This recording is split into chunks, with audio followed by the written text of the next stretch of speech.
try and look not too bellicose, since they're trying so hard to win a lot of these swing voting women. Does that make sense to you, or are you anticipating anything along those lines, walking that line? Well, I think the issue brought up by our fellow panelists about trade could resonate if you move away from a more aggressive military talking point. Certainly, Florida points towards South America and is trying to position itself as a state that is a gateway to the Americas, widening Thanks, ports, Crispy. being able to take those larger ships coming through the Panama Canal. So perhaps that's a more peaceful way to go about foreign policy rather than aggressive military approach. And let's not forget, though, there are many women serving in the military who are I guess in she's Florida, ready to go and there is a lot of have a attention on drink or Florida's something. military actions playing roles in wars abroad, with CENTCOM being Are you thirsty? right next to Tampa McGill Air Force Base. Clay, are you seeing a get out the vote effort in Where's your Iowa water? since there's early Look, voting you've going got on? water. So it's not just trying to convince people who to vote for, but mailers or phone calls to your home or anything else that's trying to actually turn people out as if it's election day every day? Oh yeah, definitely. I mean, they're more focused on, when I was going around door to door, they were asking about, have you early voted? Do you know who you're voting for? And if they said, on the Democrat side, if they said President Obama, they said, well, what are you waiting for? Vote now. So, I mean, that is something that's really being pushed, more so by the Democrats, but the Republicans as well. And Joe, I've heard it speculated that the campaigns have already given up in every state except Ohio.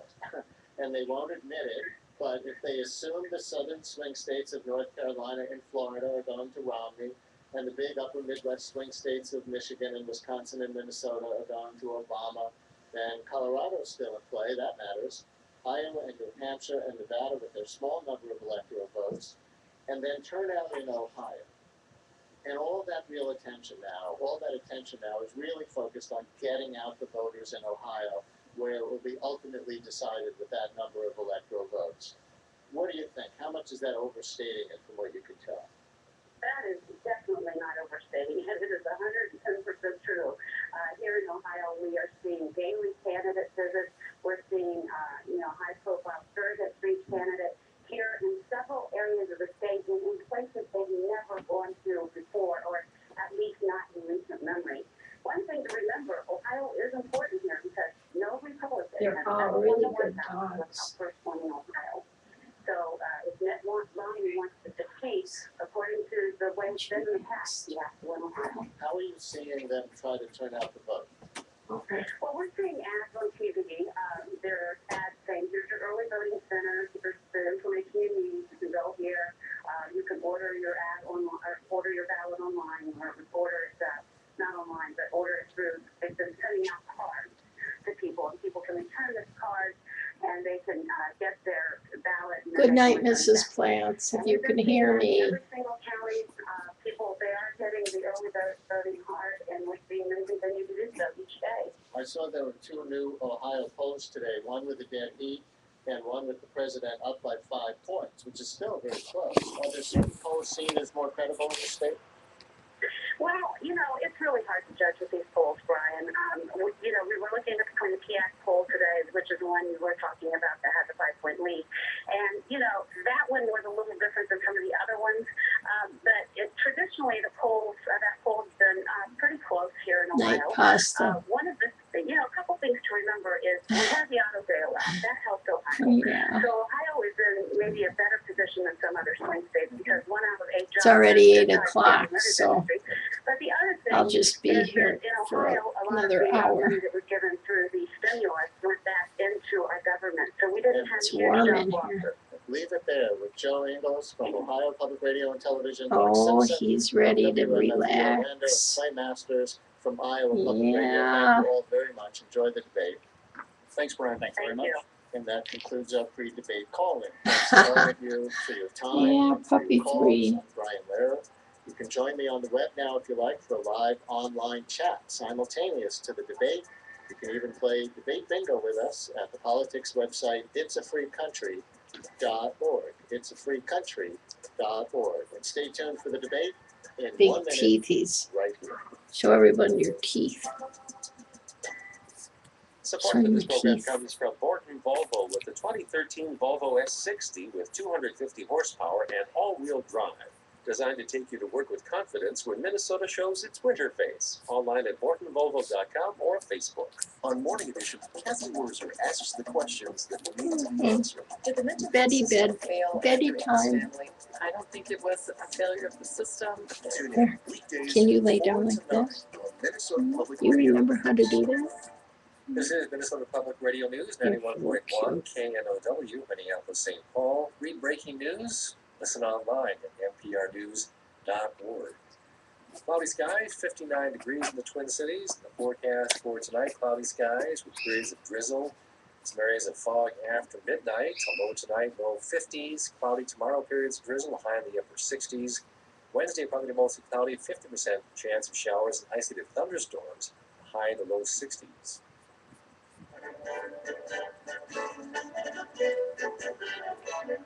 From NPR News, you're listening to special coverage of the final presidential debate. I'm Audie Cornish. President Barack Obama and Governor Mitt Romney share the stage one last time before Election Day, this time at Lynn University in Boca Raton, Florida, in a debate focused on foreign policy. Each candidate will be asked to define America's role in the world and make the case to voters about what kind of leader he would be. This debate comes 2 weeks before Election Day, as the polls tighten in many battleground states, and millions have already begun casting ballots in early voting states. After the main event, stay with NPR News for analysis and fact-checking with our political team here in Washington and in Florida. It's special coverage of the final presidential debate from NPR News.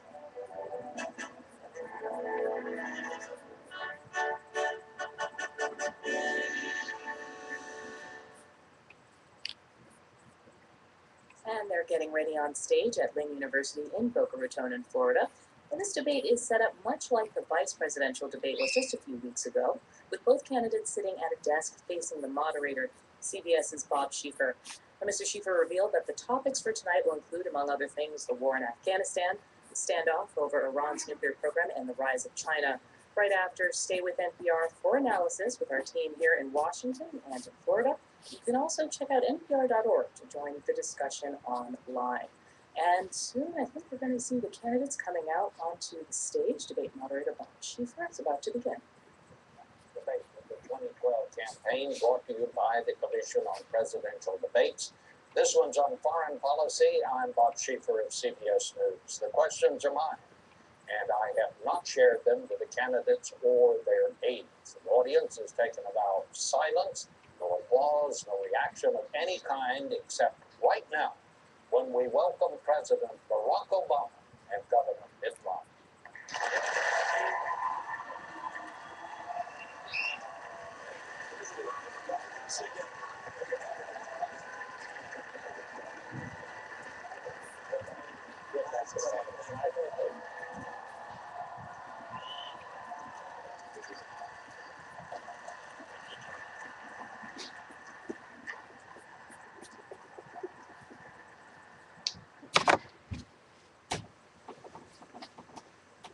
Gentlemen, your campaigns have agreed to certain rules, and they are simple. They've asked you to divide the evening into segments. I'll pose a question at the beginning of each segment. You will each have 2 minutes to respond, and then we will have a general discussion when we move to the next segment. Tonight's debate, as both of you know, comes on the 50th anniversary of the night when President Kennedy told the world that the Soviet Union had installed nuclear missiles in Cuba, perhaps the closest we've ever come to this nuclear war. And it is a sobering reminder that every president faces at some point an unexpected threat to our national security from abroad. So let's The first segment is the challenge of a changing Middle East and the new face of terrorism. I'm going to put this into 2 segments, so you'll have 2 topic questions within this one segment on that subject. The first question, and it concerns Libya, the controversy over what happened there continues. 4 Americans are dead, including American ambassador. Questions remain of what happened, what caused it. Was it spontaneous? Was it an intelligence failure? Was it a policy failure? Was there an attempt to mislead people about what really happened? Governor Romney, you said this was an example of an American policy in the Middle East that was unraveled the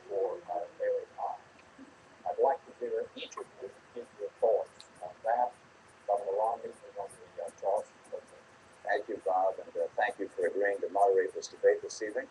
Thank you to Lynn University for welcoming us here. And Mr. President, it's good to be with you again. We were together at a humorous event a little earlier, and it's nice to maybe be funny this time, not on purpose. We'll see what happens. This is obviously an area of great concern for the entire world, and to America in particular, which is to see a complete change in the structure and Do you want to go play now? the environment in the Middle East. Or how about a Arab drink? Spring You want a drink?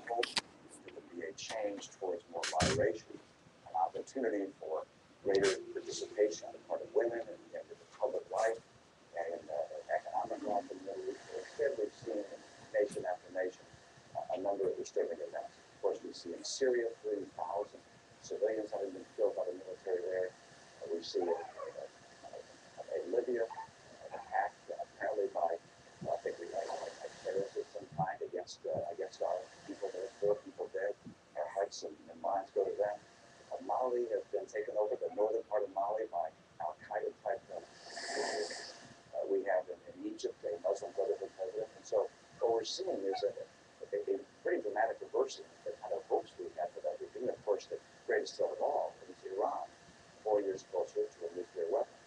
And we're going to have to recognize that we have to do as the president's done.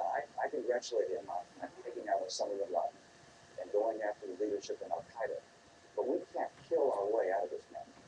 We're going to have to put in place a very comprehensive and robust strategy to help the world of Islam and other parts of the world reject this radical violent extremism, which is it's certainly not on the run. It's certainly not hiding. This is a group that is now involved in 10 or 12 countries, and it presents an enormous threat to our friends, to the world, to America, long term, and we must have a comprehensive strategy to help reject this kind of extremism. Well, my first job as Commander-in-Chief is to keep the American people safe, and that's what we've done over the last 4 years. At the end of the war in Iraq, we focused our attention on those who actually killed us on 9/11. And as a consequence, Al Qaeda's core leadership has been decimated. In addition, we're now able to transition out of Afghanistan in a responsible way, making sure that Afghans take responsibility for their own security. And that allows us also to rebuild alliances and make friends around the world to combat future threats. Now, with respect to Libya, as I indicated in the last debate, when we received that phone call, I immediately made sure that, number one, we did everything we could to secure those Americans who were still in harm's way. Number two, that we would investigate exactly what happened. And number three, most importantly, that we would go after those who killed Americans and we would bring them to justice. And that's exactly what we're going to do. But I think it's important to step back and think about what happened in Libya.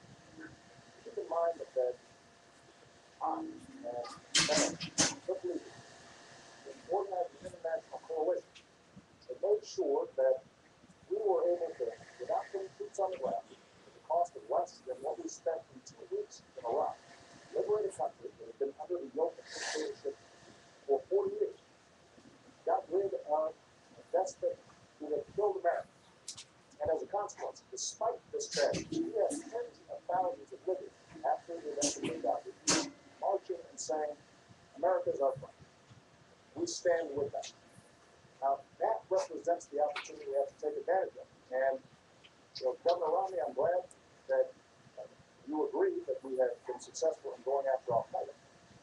But I have to tell you that your strategy previously has been one that has been all over the map and is not designed to keep Americans safe or to build on the opportunities that exist in the Middle East. So my strategy is pretty straightforward, which is to go after the bad guys, to make sure we do our very best to interrupt them, to kill them, to take them out of the picture. My strategy is broader than that. That's important, of course.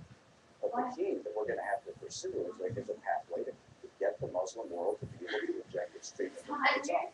We don't want another Iraq. We don't want another Afghanistan. That's not the right course for us. The right course for us is to make sure that we go after the people who are leaders of these various groups, these jihadists, but also help the Muslim world. How do we do that? We put Arab scholars organized by the UN to look at how we can help the world reject these we're taking up with is this: we want more economic development. We should keep our foreign aid, our direct foreign investment, and that of our friends. We should coordinate to make sure that we push back and give them more too. Better education. Number three, gender equality. Number four, the rule of law. We have to help these nations create civil society. But what's going to happen over the last couple of years?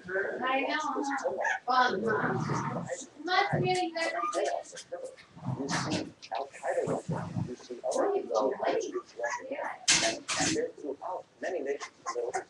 It's wonderful that Libya seems to be making some progress despite this terrible tragedy. But next door, of course, we have Egypt. Libya's 6 million population, Egypt 80 million population. We want to make sure that we're seeing progress roughing the peace with Mali, having North Mali over that. With Syria having Assad continuing to assassinate and kill, murder his own people. This is a region, and of course Iran, on the path to a nuclear weapons. We'll get to that. But let's get Governor Romney, I'm glad. Your dogs come in here and get all the babies upset and then you leave. What was that? They were all sleeping and nice. The Cold War's been over for 20 years. But, Governor, when it comes to our foreign policy, we want to import No, no thanks. No thanks. social policy in the 1950s and 1920s. You say that you're not interested in duplicating what happened in Iraq. But just a few weeks ago, you said you think we should have more troops in Iraq right now. And Don't watch that show about it, actually execute foreign policy. Hey, But don't watch that movie without us. you've been wrong. You said we should have gone into Iraq despite the fact that there were no weapons of mass destruction. Aww. You said that we should still have troops in Iraq to this day. We'll see ya. Bye. All right. We should be passing nuclear treaties with Russia, despite the fact that 71 senators, Democrats and Republicans, voted for it. You said that first we should not have a timeline in Afghanistan. Then you said we should. Now you say maybe, or it depends, which means not only were you wrong, but you're also confusing and sending mixed messages both to our troops and our allies. So what we need to do with respect to the Middle East is strong, steady leadership, not wrong and reckless leadership that is all over the map. And unfortunately, that's the kind of opinions that you've offered throughout this campaign. And it is not a recipe for American strength or keeping America safe. I want to add a couple of minutes here to give you a chance to respond. Well, of course, I don't concur with what the president said about my own record and the things that I said. They don't happen to be accurate. But I can say this, that we're talking about the Middle East and how to help the Middle East reject the kind of terrorism we're seeing and the rising tide of tumult and confusion. And attacking me is not an agenda. Attacking me is not talking about how we're going to deal with the challenges that exist in the Middle East and take advantage of the opportunity there and stem the tide of this violence. But I'll respond to a couple of things you mentioned. First of all, Russia, I indicated, is a geopolitical foe. Excuse me, it's a geopolitical foe. And I said in the same paragraph, I said, and Iran is the greatest national security threat we face.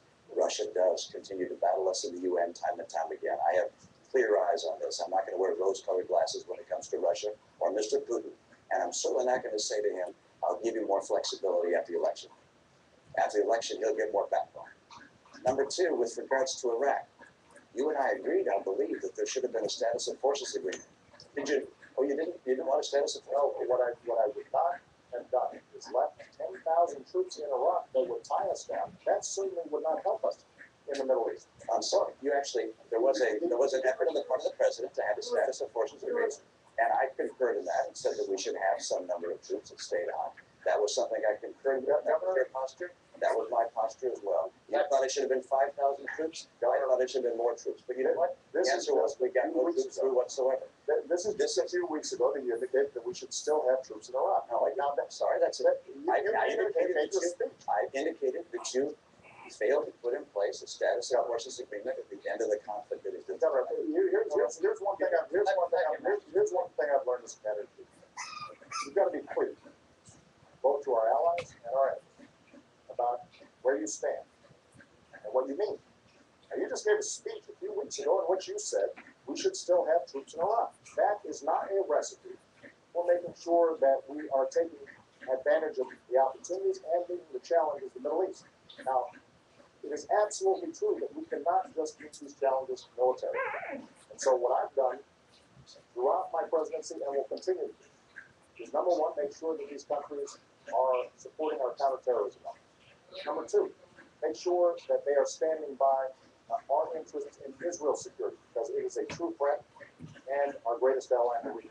Number three, we do have to make sure that we're protecting religious minorities and women, because these countries can't develop unless all the population, not just half of it, is developing. Number four, we do have to develop their economic capabilities.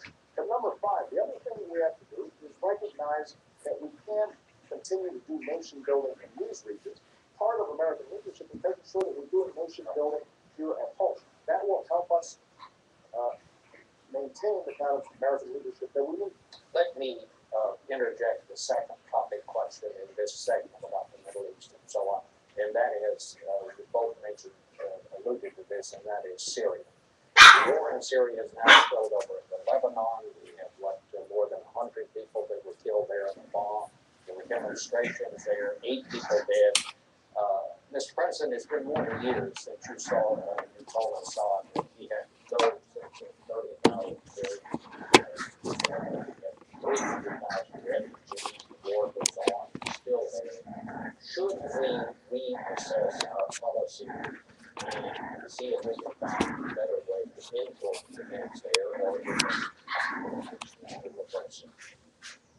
What we've done is organize the international community, saying Assad has to go.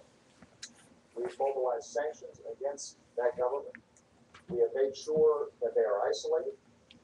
We have provided humanitarian assistance, and we are helping the opposition organize. And we're particularly interested in making sure that we're mobilizing the moderate forces inside of Syria. But ultimately, Syrians are going to have to determine their own future. And so everything we're doing in consultation with our partners in the region, including Israel, which obviously has a huge interest in seeing what happens in Syria, coordinating with Turkey and other countries in the region that have a great interest in this. Now, what we're seeing taking place in Syria is heartbreaking. And that's why we are going to do everything we can to make sure that we are helping the opposition. But we also have to recognize that, for us to get more entangled militarily in Syria is a serious step. And we have to do so making absolutely certain that we know who we are helping, that we're not putting arms in the hands of folks who eventually could turn them against us or our allies in the region. And I am confident that Assad's days are numbered.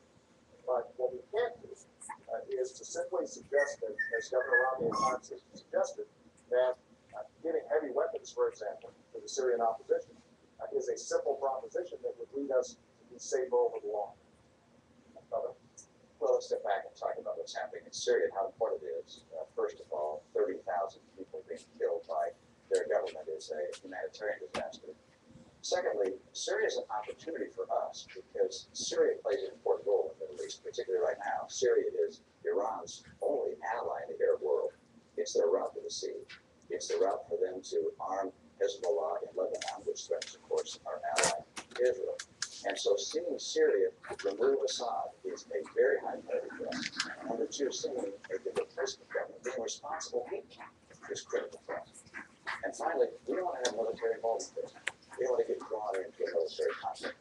And so the right course for us is working through our partners and with our own resources to identify responsible partners within Syria, organize them, bring them together in a form of not government, a form of council.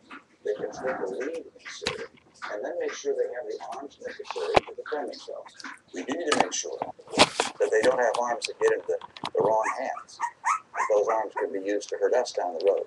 We need to make sure as well that we coordinate this effort with our allies, and particularly with Israel.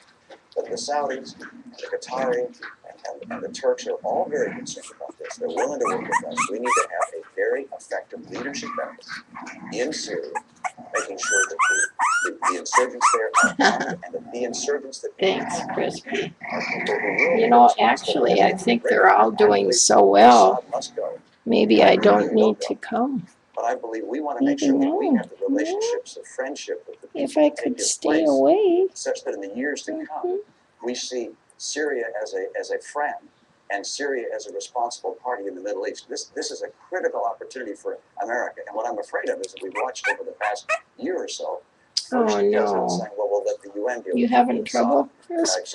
Kofi Annan came in and said, we're going to try to have a ceasefire. That didn't work. Here, Then settle looked to the down. Russians and said, let's see if Settle you can do down. something. You were We should be sleeping. playing the leadership role there, not on the ground with military. Play the leadership role. We are playing leadership role. We organize the Friends of Syria. We are mobilizing humanitarian support and support for the opposition. And we are making sure that those we help are those who will be friends of ours in the long term and friends of our allies in the region over the long term. But, going back to Libya, because this is an example of how we make choices. When we went into Libya and we were able to immediately stop the massacre because of the unique circumstances and the coalition that we had helped to organize. We also had to make sure that Muammar Gaddafi didn't stay there. And to the governor's credit, you supported us going into Libya and the coalition that we organized. But when it came time to making sure that Gaddafi did not stay in power, that he was captured, Governor, your suggestion was that this was mission free, that this was mission money. Imagine if we had pulled out at that point. Muammar Gaddafi had more American blood on his hands than any individual other than Osama bin Laden. And so we were going to make sure that we finished the job. That's part of the reason why the Libyans stand with us. But we did so in a careful, thoughtful way, making certain that we knew who we were dealing with, that those forces of moderation on the ground were ones that we could work with. And we have to take the same kind of steady, thoughtful leadership when it comes to Syria. That's exactly what we're doing. Governor, can I just ask you, would you go beyond what the administration would do? Like, for example, would you put in a no-fly zone in Syria? I don't want to have our military involved in Syria. I don't think there's a necessity to put our military in Syria at this stage. I don't anticipate that in the future. As I indicated, our objectives are to replace Assad and to have in place a new government which is friendly to us, a responsible government if possible. And I want to make sure they get armed and they have the arms necessary to defend themselves, but also to remove Assad. But I do not want to see military involvement on the part of our troops. And this isn't going to be necessary. We have, with our partners in the region, we have sufficient resources to support those groups. But look, it's been going on for years. This should have been a time for American leadership. We should have taken a leading role, not militarily, but a leading role organizationally, governmentally, to bring together the parties there, to find responsible parties. As you hear from intelligence sources even today, the insurgents are highly disparate. They haven't come together. They haven't formed a unity group, a council of some kind. That needs to happen. America can help that happen. And we need to make sure they have the arms they need to carry out the very important role, which is getting rid of Assad. Can we get a quick response, Mr. President? Because I want to. I'll be very quick. What you just heard Governor Romney said is he doesn't have different ideas. And that's because we're doing exactly what we should be doing to try to promote a moderate, serious leadership and an effective transition so that we can get us out of it. That's the kind of leadership we've shown. That's the kind of leadership we'll continue to show. May I ask you, during the Egyptian turmoil, there came a point when you said it was time for President Mubarak to go. Some of your administration thought perhaps we should have waited a while on that. Do you have any regrets about that? No, I don't. Because I think that America has to stand for democracy. The notion that we would have tanks run over those young people who were at Tahrir Square, that is not the kind of American leadership that John F. Kennedy talked about 50 years ago. But what I've also said is that now that you have a democratically elected government in Egypt, that they have to make sure that they take responsibility for protecting religious minorities. They put significant pressure on them to make sure they do it. To recognize the rights of women, which is critical throughout the region.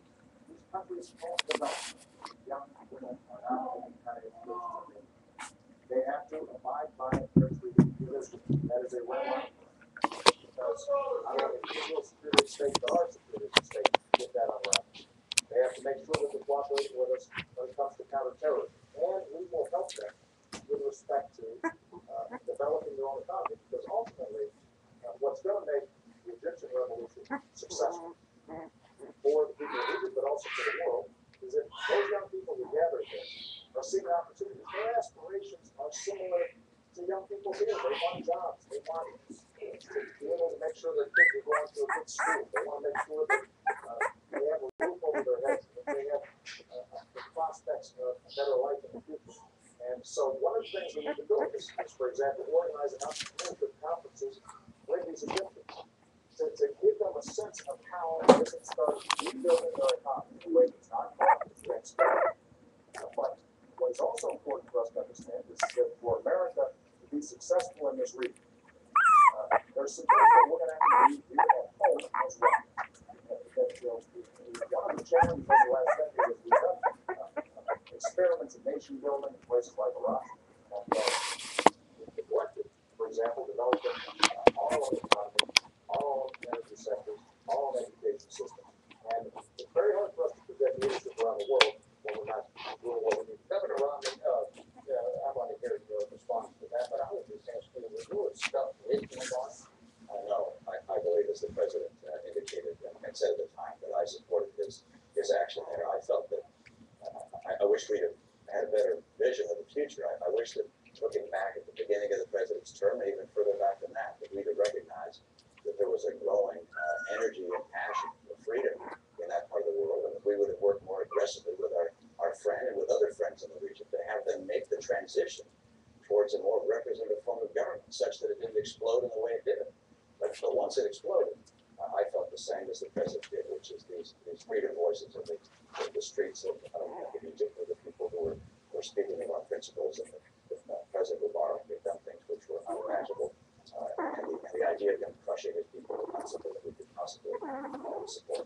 Let me step back and talk about what I think our mission has to be in the Middle East and even more broadly, because our purpose is to make sure the world is peaceful. So we want a peaceful planet. We want people to be able to enjoy their lives and know they're going to have a bright, prosperous future and not be at war. That's our purpose. And the mantle of leadership for promoting the principles of peace has fallen to America. We didn't ask for it, but it's a power that we have. But for us to be able to promote those principles of peace requires us to be strong. And that begins with a strong economy here. Unfortunately, the economy is not strong. When the president of Iran, Ahmadinejad, says that our debt makes us not a great country, that's a problem. The former chief of staff said that Admiral Mullen said that our debt is the biggest national security threat we face. We have weakened our economy. We need a strong economy. We need to have a strong military. Our military is second to none of the world. We're blessed with terrific soldiers and extraordinary technology and intelligence. But the idea of $1 trillion in cuts for sequestration and budget cuts to the military would change that. We need to have strong allies. Our association and connection with our allies is essential to American strength. We're the great nation that has allies, 42 allies and friends around the world. And finally, we have to stand by our principles. And if we're strong in each of those things, American influence will grow. But unfortunately, nowhere in the world Are we off air everywhere? it's greater today than it was 4 years ago. And that's because we've been weaker. You're going to get a chance to respond to that, because that's a It doesn't look like it very here. segment, and that is, what is America's role in the world? And that is the question. What do each of you see as our role in the world? And I believe Governor Romney is your candidate. Well, I absolutely believe that America has a responsibility Oh, the other cam. of helping defend freedom. No, it's on over there. That make the world more peaceful. And those principles include human rights, human dignity, free enterprise, freedom of expression, elections, because when there are elections, on here. people tend to vote for peace. They don't vote for war. So we want to promote those principles around the world. We recognize that there are places of conflict in the world. I love that. Those conflicts to the extent humanly possible. But in order to be able to fulfill our role in the world, Croft or whatever it is. America must lead. Bye, We have Kim. to strengthen our economy here. You can't have 23 million people struggling to get a job. You can't have Sunny an economy that is, over the last 3 years keeps she's laying on her, you can't have kids coming out of college. she's laying on her side. She's been doing so well with that. She's right over here. Get our economy going. And our military. Not just strengthen our military long term. We don't know what the world's going to throw at us down the road. If we make decisions today in the military that will confront challenges we can't imagine. In the 2000 debates, there was no mention of terrorism. A year later, 9/11 happened. So we have to make decisions based upon uncertainty. And that means a strong military. I will not cut our military budget. We have to also stand by our allies. I think the tension that exists between Israel and the United States is very important. I think also that pulling our missile defense program out of Poland and the way we did was also unfortunate in terms of, if you will, disrupting the relationship in some ways. You guys going to bed? And then, of course, with regards to standing for our principles, when the students took Puppies to the are really streets of starting to Ceylon walk and the people nicely. protested, the Green Revolution occurred. The president decided on how it was an enormous mistake. We have to stand for our principles, stand for our allies, stand for a strong military, stand for a stronger economy. America remains the one indispensable link. And the world needs a strong America, and it is stronger now Are than you it waiting? was in the dollars. Aren't you Once the end happy? of the war, we were able to refocus our attention on not only the terrorist threat, but also beginning a transition process in Afghanistan. It also allowed us to refocus on alliances and relationships that have been neglected for a decade. And Governor Romney, our alliances have been No, yeah. in Asia, in Europe, in Africa, with Israel, where we had unprecedented military and intelligence cooperation, Hi, Crispy. including dealing with the Iranian threat. But what we also have been able to do is position ourselves so we can start rebuilding America. And that's what my plan does. Making sure that we're bringing manufacturing back to our shores, so that we're creating jobs here, as we've done with the auto industry. Not rewarding companies that are shipping jobs overseas. Making sure that we've got the best education system in the world, including retraining our workers for the jobs of tomorrow. Doing everything we can to control our own energy. We've cut our oil imports to the lowest level in 2 decades. Because we've developed oil and natural gas, but we also have to develop clean energy technologies that will allow us to cut our exports in half by 2020. That's the kind of leadership that we need to show. And we've got to make sure that we reduce our deficit. Unfortunately, Governor Romney's plan doesn't do it.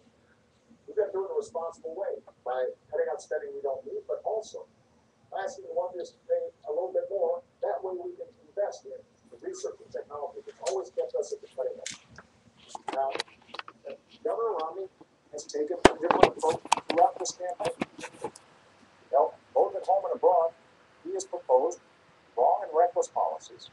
Now, he's praised George Bush as a good economic steward, Dick Cheney as somebody who shows great wisdom and judgment, and taking us back to those kinds of strategies that got us into this mess are not the way that we are going to maintain leadership in the 21st century.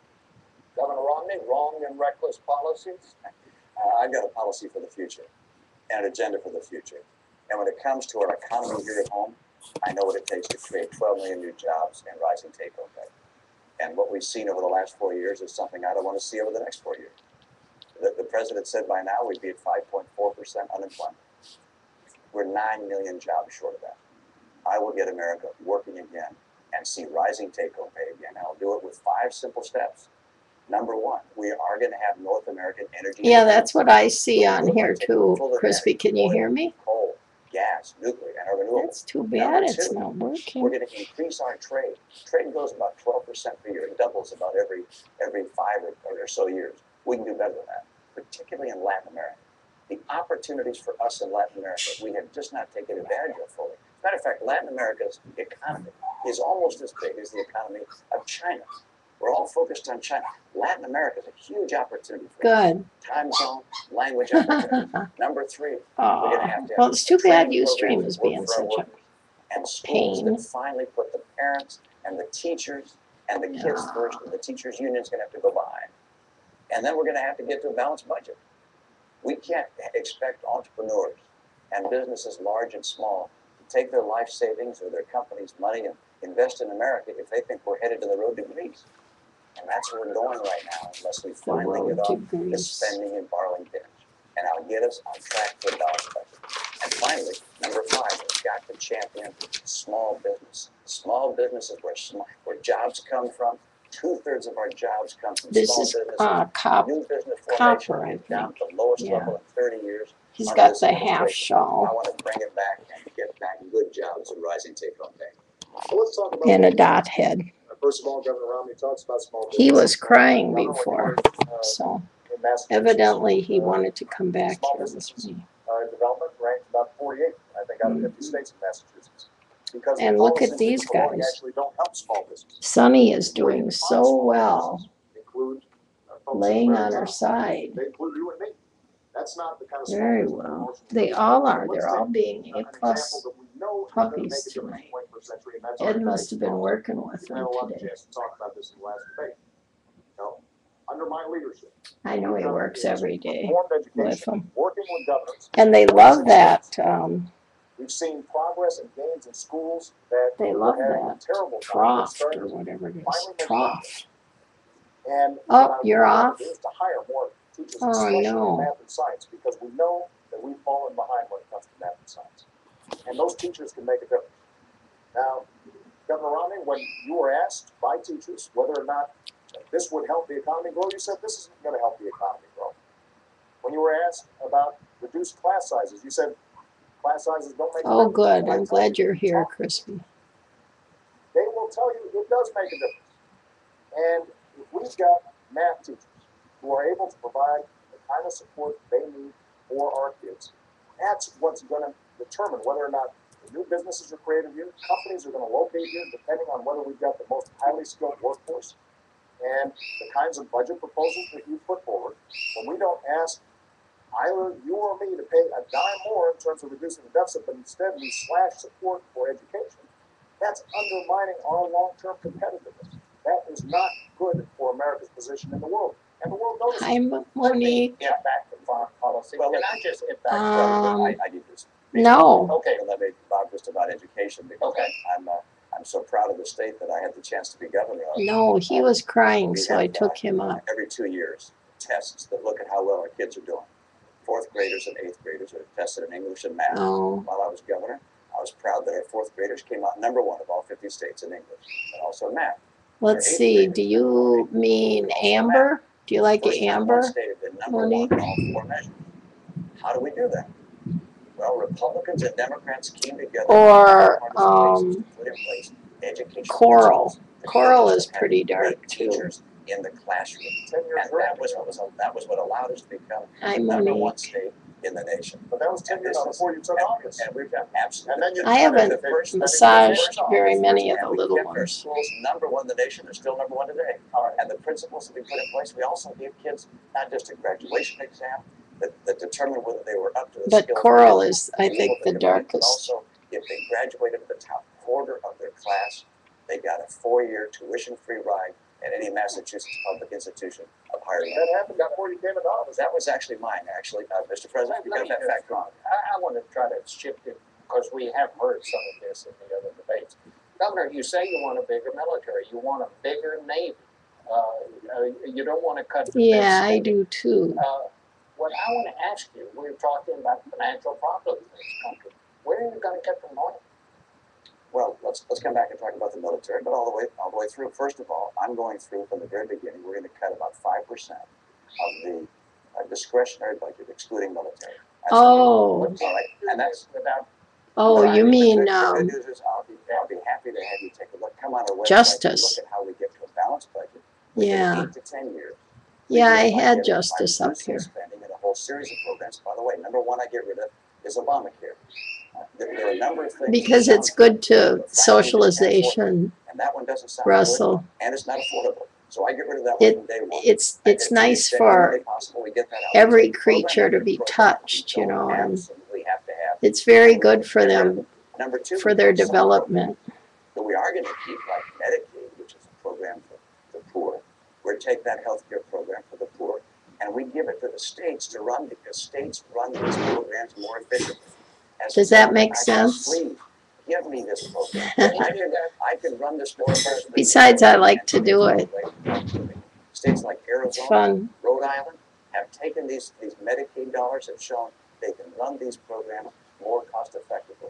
And so I want to do those two things and get It's budget with 8 to 10 years. it's a healing and Let's get back to the military though. Well, that's what I'm trying to. Let's talk about the military. it's just a good thing. Look, Governor Romney called for $5 trillion of tax cuts that he says he's gonna pay for. It's good for newborn human babies That too. doesn't work, but he continues to claim that he's gonna do it. He then wants to spend another $2 trillion on military spending that our military's not asking for. And you know, if you play with their toes, they're more likely to agree to let you cut their nails. We spend more on our military than the next 10 countries combined. China, Russia, France, United Kingdom, you name it. Next 10. And what I did was work with our joint chiefs of staff to think about what are we going to do in the future to make sure that we are safe. And that's the budget that we put forward. But what we can't do is spend $2 trillion in additional military spending the military is not asking for. $5 trillion on You sure have to be careful where you're stepping around here. Though. by closing loopholes and deductions without naming what those loopholes and deductions are. And then somehow you're also going to deal with the deficit that we've already got. The math simply doesn't work. But when it comes to our military, what we have to think about is not, just budgets. We've got to think about capabilities. We need to be thinking about cybersecurity. We need to be thinking about space. That's exactly what our budget does, but it's driven by strategy. It's not driven by politics. It's not driven by members of Congress and what they would like to see. It's driven by what are we going to need to keep the American people safe. That's exactly what our budget does. And it also then allows us to reduce our deficit, which is a significant national security concern. Because we've got to make sure that our economy is strong at home so we can project military power overseas. Bob, I'm pleased that I balanced Where do you I was in live? the business for 25 years. You didn't balance your budget, you went out of business. Yeah, Went to the Olympics, feet. was out of balance, and we got it on Crispy. balance and made a success there. I had the chance to be Where do you live? 4 years in a Let's row. see. Democrats and OT. Republicans came together to balance the budget. Cut OT. taxes 19 Russell. times, balanced their budget. The president hasn't balanced the budget yet. I expect to have the opportunity to do so myself. I'm going to be able to balance the budget. Come back again next weekend, And that's Crispy. this. Our Navy is older, our Navy is smaller now than any time since 1970. The Navy said they needed 313 ships to carry out their mission. We're now down to 285. Oh, We're headed down to Who the jumped? low 200s if we go through the sequestration. oh no, That's that's unacceptable. I want to make sure that we Kira. have the ships that are required by our Navy. Our Air Force is older and Look at the smaller. little spot It was here founded in 1947. on that little We've changed for toe. the first time since FDR. Since FDR, we've always had the strategy of saying we could fight it. Oh, Clearwater, Florida. Well, I wish we could all pack up and come by you. This, in my view, is the highest responsibility of the President of the United States, is to maintain the safety of the American people. And I will not cut the military budget by $1 trillion, which is a combination of the budget cuts the President has. Boy, they've been good, Ed. That, in my view, All of these. is making our future. And she was laying on her side. She crawled in that thing. I love that thing.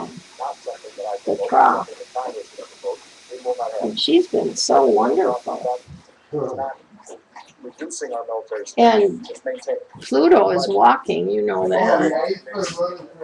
Yeah. Looking at how our military works. You mentioned the Navy. Yeah. Steel is very, very pretty, but I like Jewel. Well, Governor, we also have dual forces She's going to be a real light brindle. because the nature of our military has changed. We have these things called aircraft carriers where planes land on them. We have Hi, Judy. ships that go underwater. They were, 4 weeks yesterday. The big ones. Yeah, the big ones. The other ones, the little ones, this guy was born on the 5th of October. And the goalkeeping staff, we determine how are we going to be best able to meet all of our defense needs in a way that also keeps faith with our troops, that also makes sure that our veterans have the kind of support that they need when they come home. And that is not reflected in the kind of budget we have. perfect, 72. And, you know, I've revisited the website quite a bit, and it still doesn't work. Lots to cover. I'd like to move to the next segment, red lines, Israel and Iran. Would either of you, and you'll have 2 minutes, and President Obama, you have first go at this one. Would either of you be willing to declare that an attack on Israel is an attack on the United States, which of course is the same promise that we give to our close allies? And if you make such a declaration, would not that deter? What was I gonna say? Oh, Pascalina jumped up in a rocker today. Soviet Union for a long, long time. She been laying all over. Well, I wouldn't let her jump up there.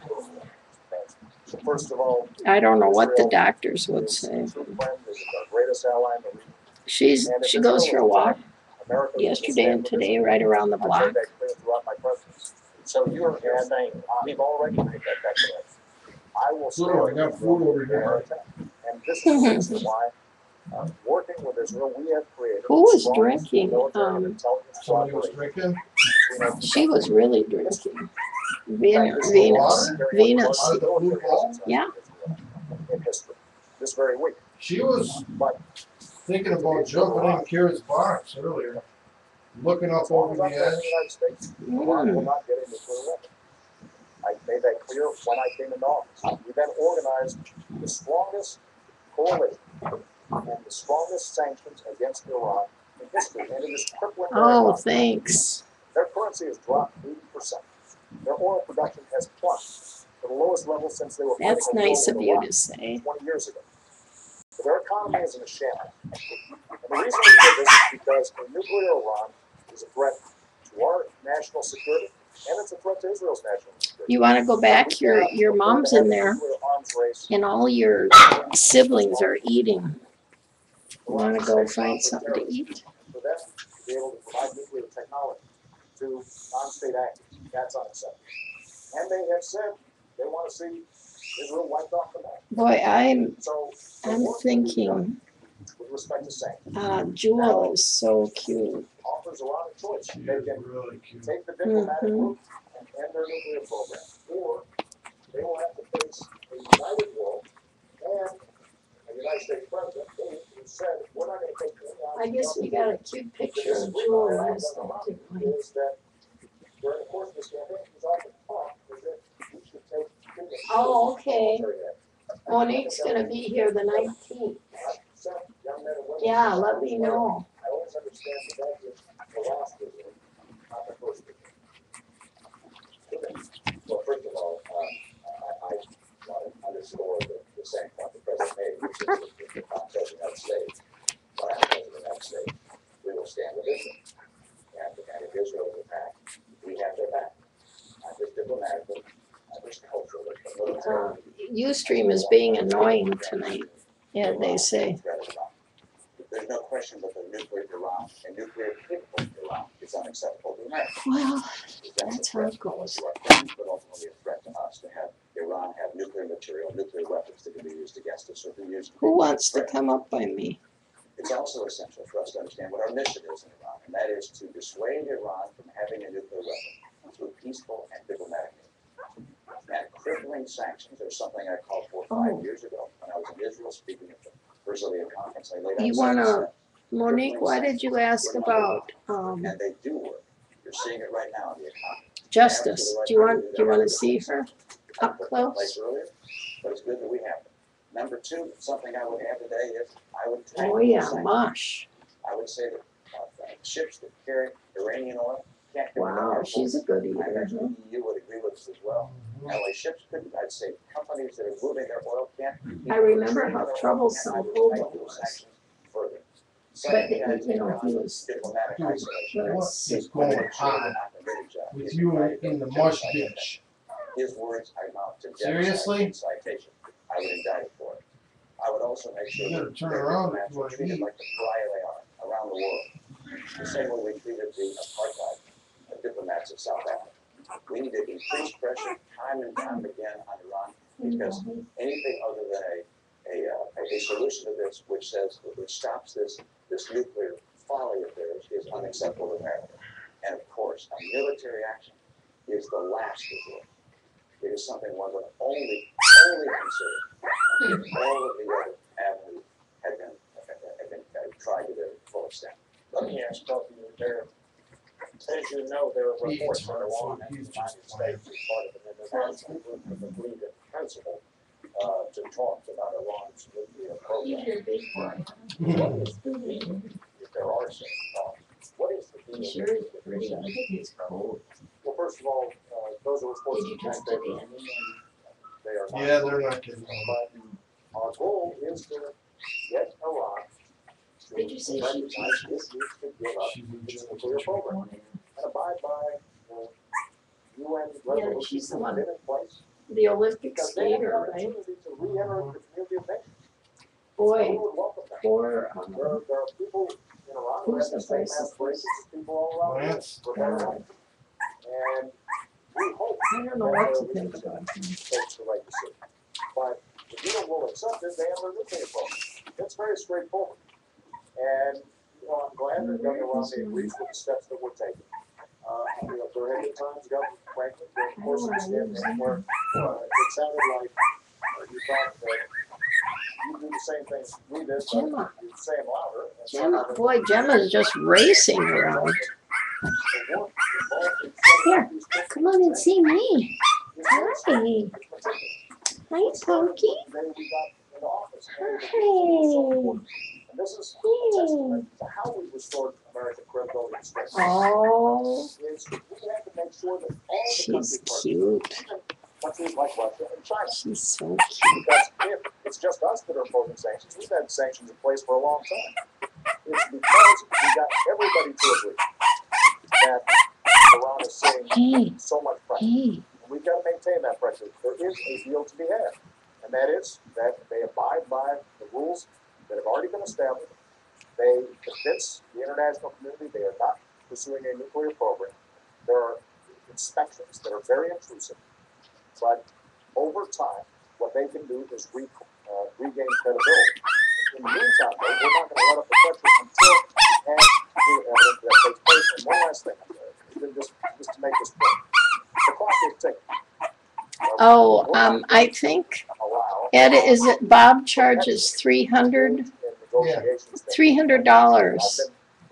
And they are personally delivered by the guy that flies for Ed. Not be able to intervene in time to stop their nuclear program, and that clock is ticking.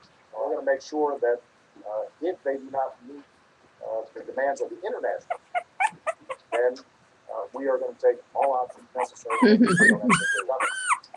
I think Good. at the very beginning, one of the challenges. You think we had she's with Iran hungry? is that they She had might looked at be, this administration and felt that the administration Isn't was she not as cute? strong This as is they Gemma. I think they saw weakness. She's so They had red. expected to find American She's strength. so pretty. And I say Do you that wanna go because from the try very to- beginning, the president was campaigning Go some 4 try years to ago, eat. said he'd meet with all the world's worst actors. In his first year, he'd sit down with Chavez and Kim Jong-il, with Castro, and with President Ahmadinejad of Iran. She's trying to get in there. Well, that's an unusual honor to receive from the President of the United States. One of the things that began what I'd call an apology tour of going to the various nations in the Middle East. And She is petite. That's a good word for her. Then when there were dissidents in the streets of Tehran. No, that's really good, and they're personally President was silent. taken care of. They're not put on with the freight. Thank God. That they noticed that as well. All of these things suggested, I think, to the Iranian mullahs that, hey, we can keep on pushing along here. We can keep talks going on. We're just going to keep on spending centrifuges. Now there's some 10,000 centrifuges spinning around. Oh, they definitely need a buddy. Yeah, two bullies is great. Because they know how to treat each other, you know. Oh, yeah. Hi, Bubs. How was your day?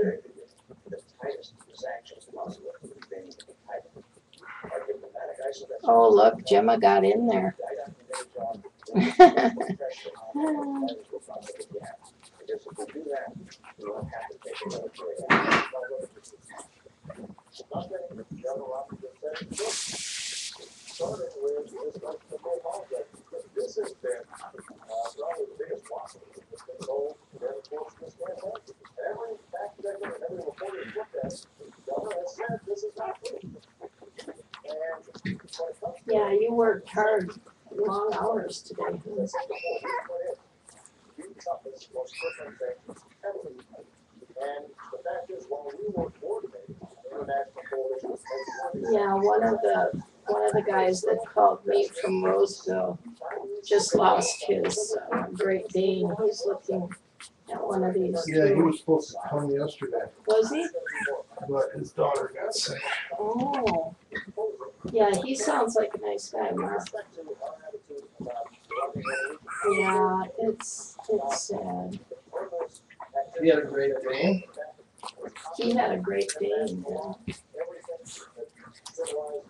They don't live long enough, you know, no pups do. so the smart that you can show in Iran is shown by the fact that he's been able to mobilize the world. But I think about Yeah, the man from Roseville is tuning in here now too, Mark. Oh, he's on there? Well, no, but he told me he has gotten on. He might be here. I don't know.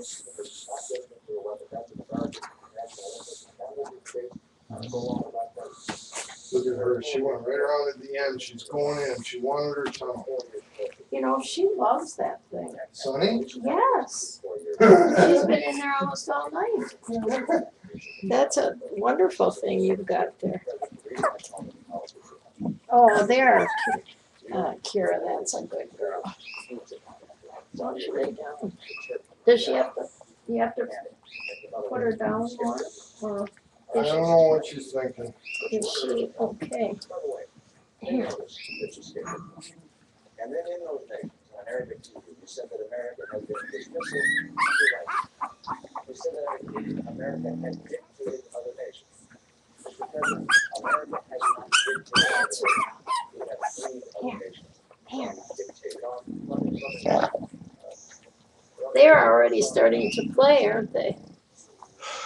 Chewing on the box earlier today. Hmm. Yeah. So nice when they stay small like that or not fit. Old Saint's got milk nose. Nip nose. Milk nose. Oh, milk. Here.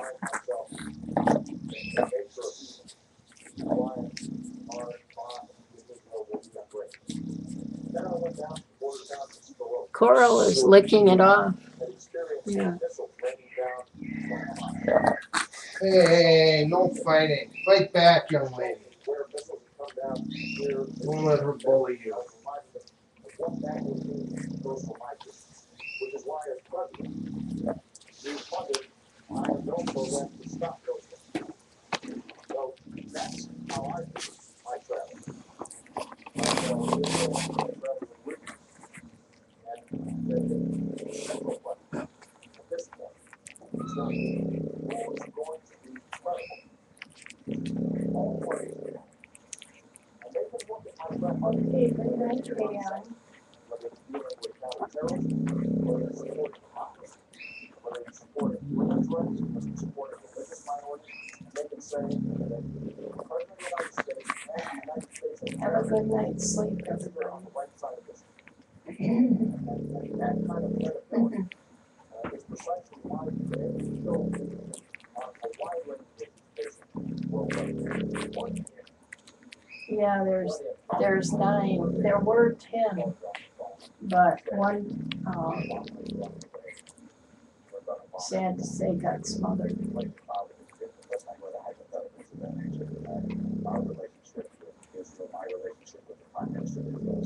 Okay, night, night, Rosie.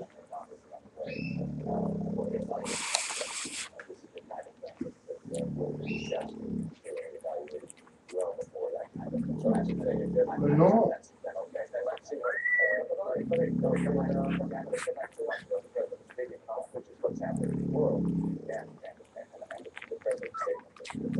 So well, but I I see the Middle East with a rising tide of violence, chaos, and turmoil. I see jihadists continuing to spread, whether they're rising or moving up the same level. I don't think it's precisely measure, but it's clear they're very, very strong. I see Syria. Coral just fell right to sleep, right in the, getting a massage from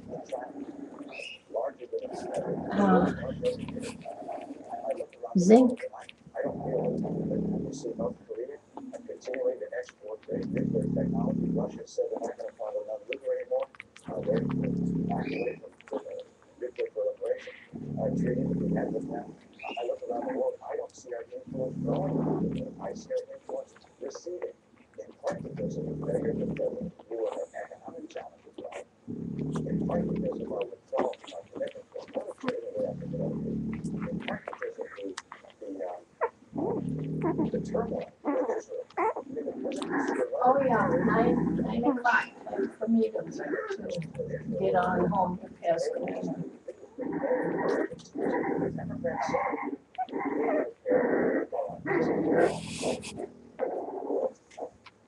Well, have a good night, everyone. Whether it's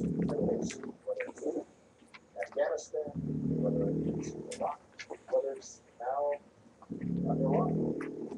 You've been all over the map. I'm looking that you now want to vote our policy of flying diplomatic presence. And potentially having bilateral discussions with the Iranians and the forward. Just a few years ago, you said that's something you never do. In the same way that you initially opposed a timetable in Afghanistan. Good night, Russell. O.T. Russell. The same way that you say We always stay asleep with the angels. it's saying that you spent 25 the same way that you said that it was mission creep to go after Gaddafi. Going after the second one. You said you were connected in 2008, as I was. I said I would take that shot. You said we should move heaven and earth to get more. You said we should ask Pakistan for permission. If we'd asked Pakistan for permission, we would not have done it. We would move heaven and earth together. So after we got there,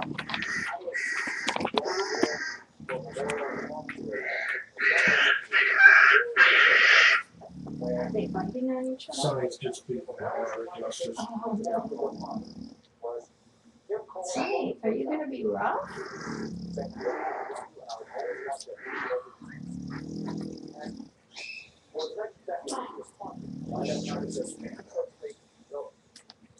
You gotta climb over your sister, she's mean.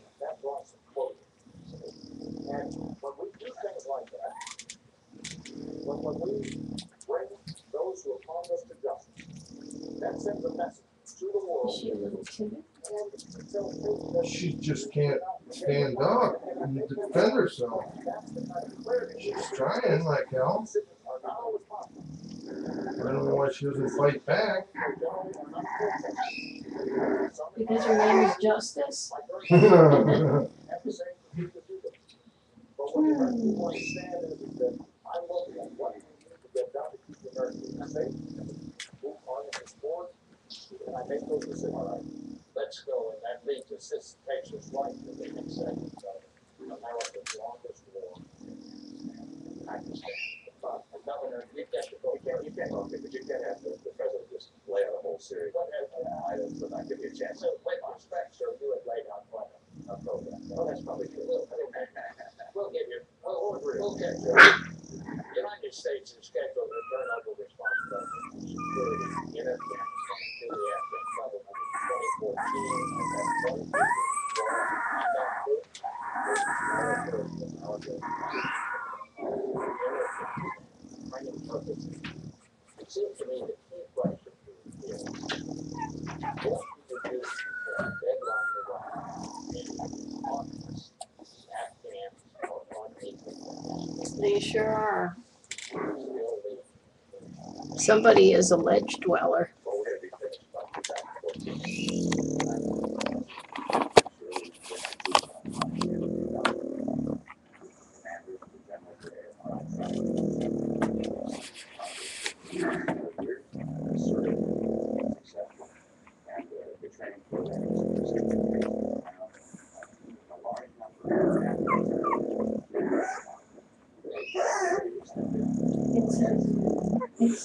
what? Oh, some kind of technical support was on.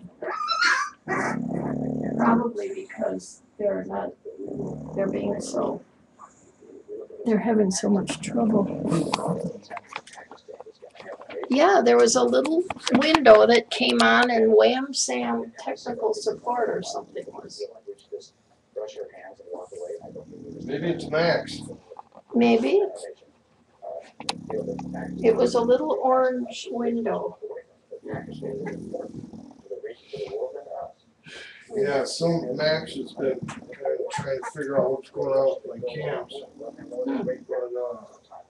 But he says, I noticed you've been switching between two different cameras on your shows. And I said, I don't know what you're talking about, but I ain't been doing nothing. You just turn it on and go.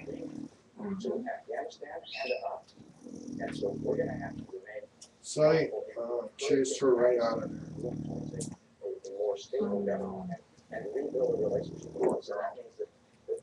You can't turn around in there. She turns over and lays on her side. So for me, I look at this as both a need to help move Pakistan. It's a good exercise. We'll see what she does. Afghanistan to be ready. She likes it.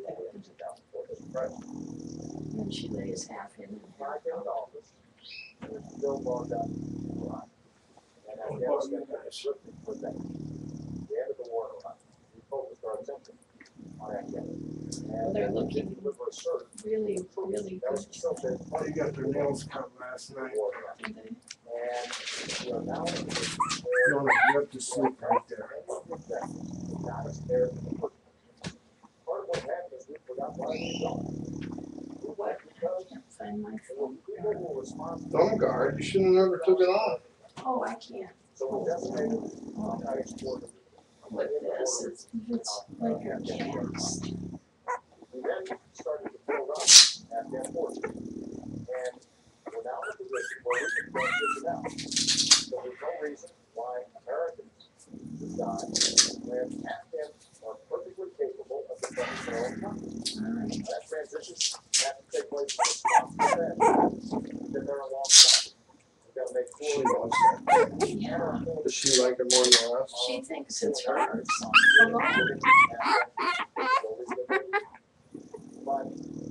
don't know, she's been in it all night. And what we can now do is we have some resources. So for example, She's quite independent too. Yeah, she's kind of like Pluto that way. Our veterans are getting the care that they need. Unusual for a wet one, other trailers that way. Okay, good night, guys. Making sure that the certifications that they need for good jobs for people are I was at one in Minnesota. I'd rather be conservative, but nice, you know? Well, that's true. Yeah. What we've said is, let's change those certifications. And the first lady's done great. He said he, the physician's assistant said, oh yeah, that's assist, whatever they call it. And he said, oh no, we're gonna x-ray and figure it out.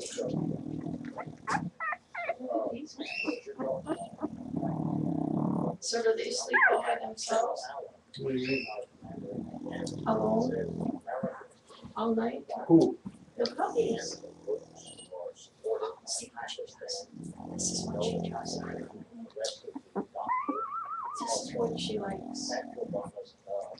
It's easy for her, you know, she can get to the right position. Oh, yeah, look at them. Well, I put her on her side. That's I good. had her on her side, she spun around. Yeah. Yeah, no, I'll probably go throw them in there, put the foam out on the front porch, the air out, and wash these towels. Oh, boy. We're getting hot. Really good job. Steel. Yeah, he's a looker. No, that's zinc. Oh, steel too, yeah. steals the dog. It becomes a failed state. They're Boy, they're beautiful. Okay, I'll see you. See you later. Have a good day. Okay. And tonight, sleep tight. technically an ally. You want any And dog? I've been on that debate. Oh, this carrot. For the fact that That's right. We don't believe it. Pakistan is threatened. We had to go to Pakistan. We had to go in there and get some good money. That was the right thing to do. And that upset us. But there was obviously a great deal of anger before that. But we're going to have to work with the people.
Come on, Kira.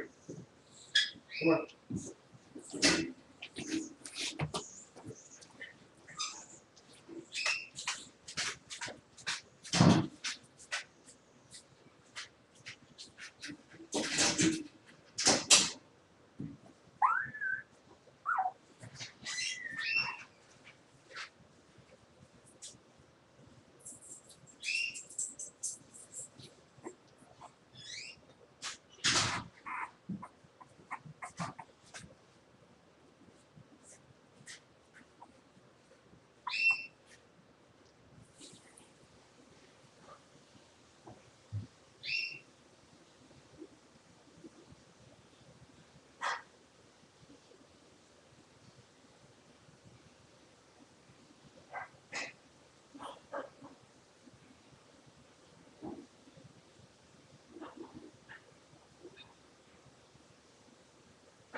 Where did the dog go?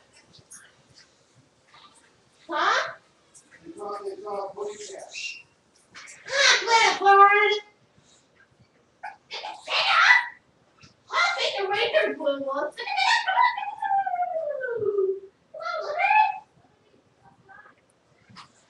Yeah, I don't know.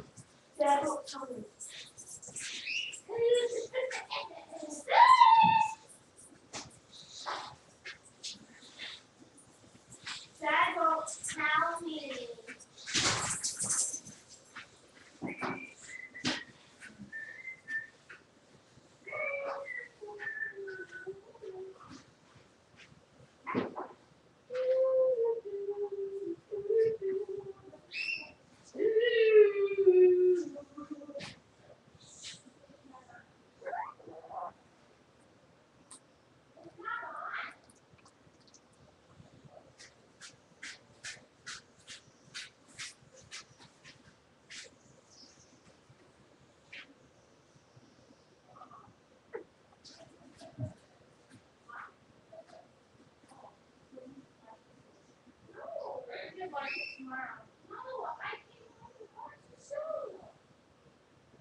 it upstairs on the TV now.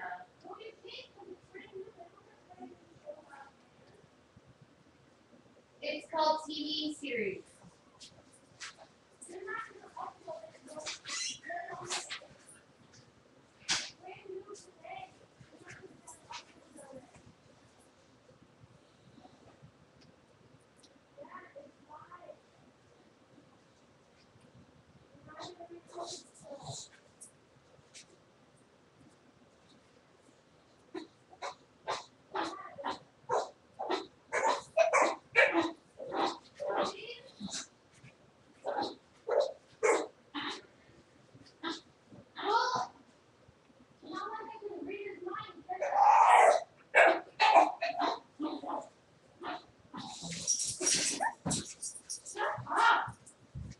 I want to watch my recorded show.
Yeah, what are you doing in here? Oh, you're in big trouble. You are in big trouble.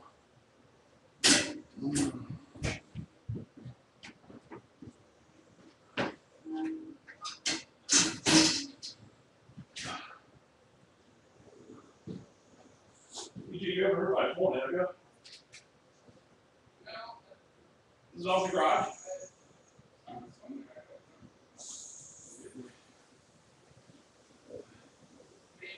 Leave it out there.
What's your name? Lola, Lola's in here. No, I don't know if it's supposed to be or not. I don't think so. She jumps over the fence. I think she might be under, might be, naughty or not. Come on. Come on. Come on.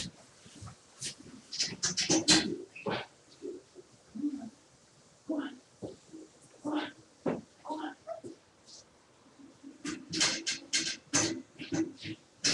That's where they put this waste basket there. Didn't you find your phone?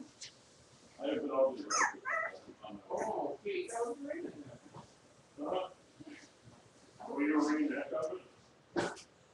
Alright.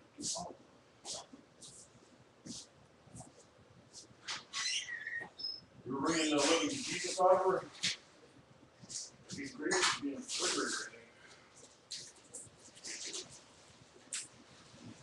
There you go.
does.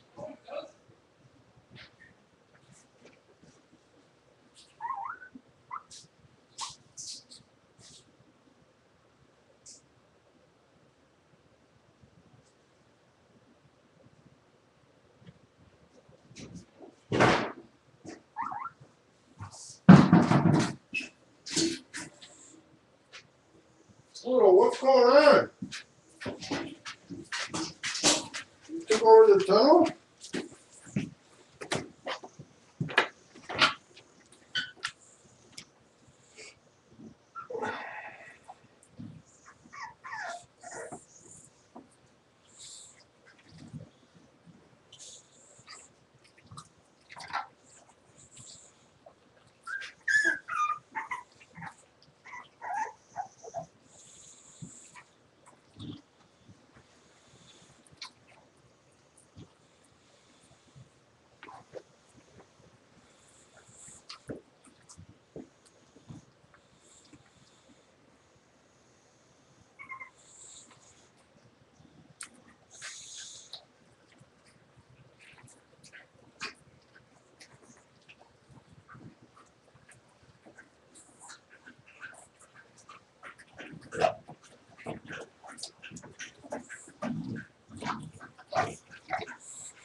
Go to bed.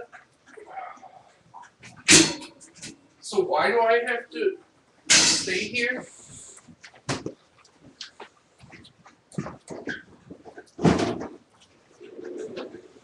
Because you want a place to live?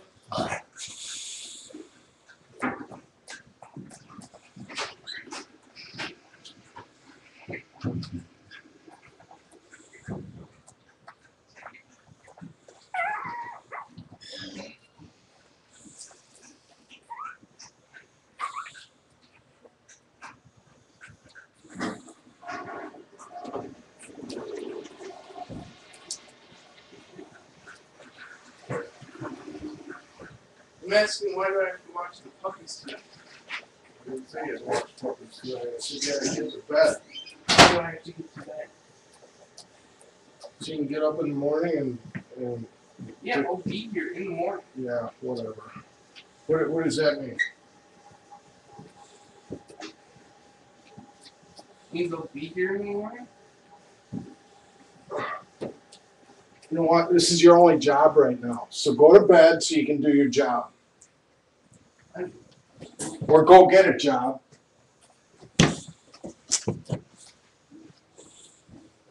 Right, Kira?